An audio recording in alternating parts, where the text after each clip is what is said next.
A paradigm shift is coming. The current paradigm has failed. All of those locked into the old paradigm are those resisting the new way of thinking. Scientific materialism and empiricism is undergoing a paradigm shift to scientific idealism and rationalism. Science is becoming more and more mathematical, and will eventually become pure mathematics. Any scientist who opposes mathematics is opposing the very thing that gives science its power and success. If you removed mathematics, a subject which has no reliance whatsoever on scientific evidence, from science, science would be reduced to alchemy, divination, or an outright quasi-religious faith. Mathematics, the quintessential language of rationalism, will in due course dispense with all forms of irrationalism, including anti-rationalist, anti-mathematical scientific materialism, and empiricism. No human senses were present in the state that produced the Big Bang. Mathematics most certainly was. The Big Bang was a mathematical event, not a scientific event. The state that preceded the Big Bang was an analytic mathematical singularity, dimensionless existence, outside space and time. Max Planck said, "Science advances one funeral at a time." Max Planck said, "A scientific truth does not triumph by convincing its opponents and making them see the light, but rather because its opponents eventually die and a new generation grows up that is familiar with it." We are waiting for the death of all those pseudo-scientists who oppose mathematical rationalism. These are dinosaur thinkers, locked into the old paradigm, which everyone knows has failed. That's why it cannot reconcile quantum mechanics and general relativity to produce a theory of quantum gravity. Scientists claim that life is an illusion, as illusory as mind and free will. How can life be real if it is made from lifeless atoms? How can mind be real if it is made from mindless atoms? The only thing that saves science is the one thing that gives it all of its success, rationalist mathematics. Remove unempirical, immaterialist mathematics from science, and what's left? Just an empiricist religion. Just the bizarre worship of the human senses. When scientists attack rationalist mathematics and mathematical rationalism, they reveal just how irrational and anti-mathematical they are. We 100% deny the truth of scientific empiricism and materialism. It's a flagrant misinterpretation of scientific rationalism and idealism. Science would have a grand unified final theory in very short order if it abandoned its fallacious ideology. Leibniz wrote, "Nature must always be explained mathematically and mechanically, provided it be kept in mind that the principles or the laws of mechanics and of force do not depend upon mathematical extension alone, but have certain metaphysical reasons." We are replacing metaphysical reasons with mathematical reasons concerning dimensionless entities, monadic minds. We want a whole new scientific method that does not contradict reason, logic, and dimensionless, mental, mathematics. Aren't you interested in the infinite, eternal mind? Then become an ontological mathematician. Scientists find all mention of the soul, eternity and infinity absurd. Their belief system is wholly false. The soul is a pure mathematical monad, made of sinusoidal waves and is the basis of quantum physics and quantum reality, which is wave reality.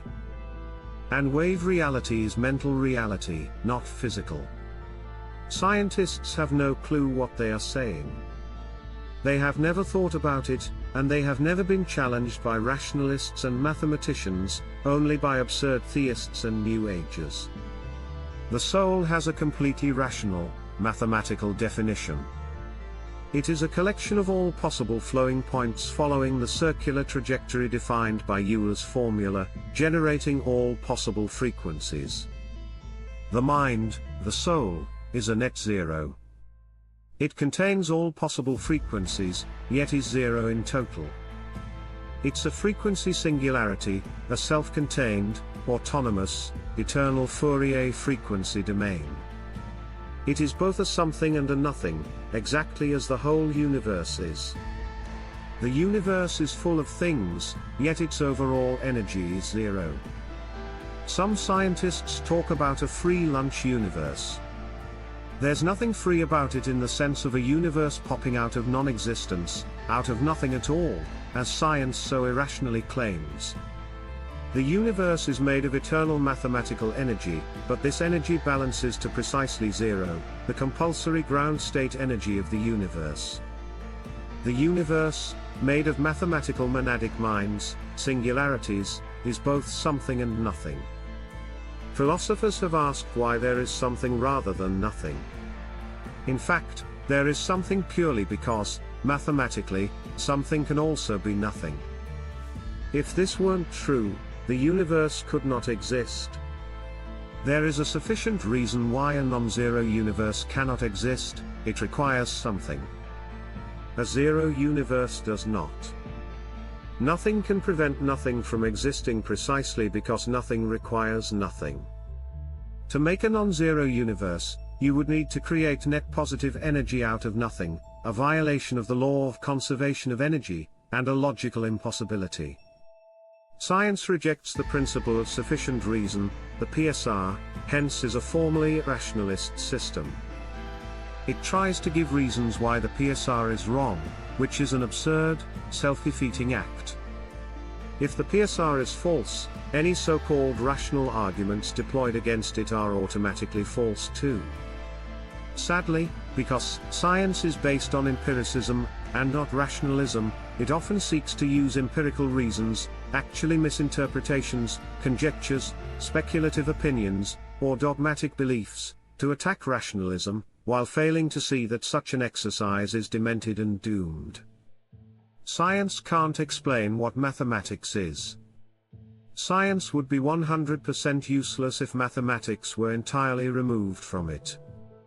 Science is therefore wholly dependent on something which it claims is unreal, abstract, and even man-made, which, rationally, automatically puts science in exactly the same boat. It's just a man-made belief system based on man-made tools and unreliable, fallible, delusional human senses and experiences. If science believes itself concerned with realism, as more than just a man-made model, it has no rational choice but to confer reality on mathematics too. For ideological reasons concerning its dogmatic philosophy of materialism and empiricism, science irrationally refuses to do so. Many scientists openly scoff at mathematics, the very thing essential to the success of science. How crazy is that? That's science for you. It doesn't need to be like this. Science could embrace rationalism via ontological mathematics, the mathematics of existence itself. The great genius Leibniz was not a scientific empiricist and materialist. He was a scientific rationalist and idealist.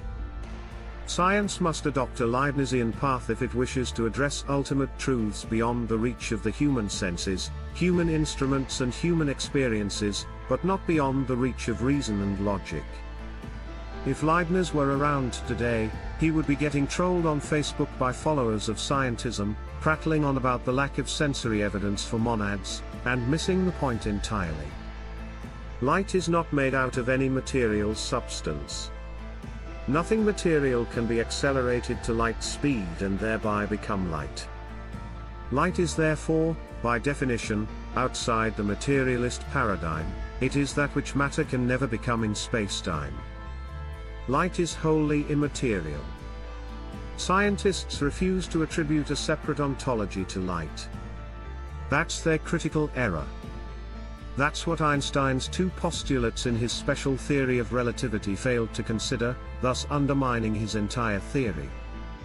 Einstein ought to have concluded that light is absolute because it stands outside the materialist system, yet conditions the materialist system. All material things exist relative to absolute light. Einstein's relativity theory, in materialist terms, needs to be recast as a theory of absolute light, in idealist terms, but it would then transition into a strictly mathematical theory dealing with singularities as the ultimate reality. This destroys the belief system of scientism, hence why it is irrationally rejected and rubbished. Take a look at an electromagnetic wave, a light wave. This can be a traveling wave or a standing wave. Now look at the God equation. Light, true light, light in itself, noumenal light, lux as it was called in medieval times, is governed by the God equation, as it defines a perfect sine and cosine wave. Light is wholly outside of space/time. It's within the mental singularity, the singularity of light, the ontological Fourier frequency domain. Despite your spacetime misperceptions, light is not traveling anywhere in spacetime. It is locked inside a singularity outside of spacetime, an ontological frequency domain, not a spacetime domain. It is a special type of standing wave comprised of an orthogonal sine and cosine wave governed by Euler's formula, the God equation. Science is perfectly willing to consider infinite unobservable universes in a multiverse, the worst possible violation of Occam's razor, but under no circumstances will it contemplate unobservable minds made of photons. Such is the irrationalism of scientism.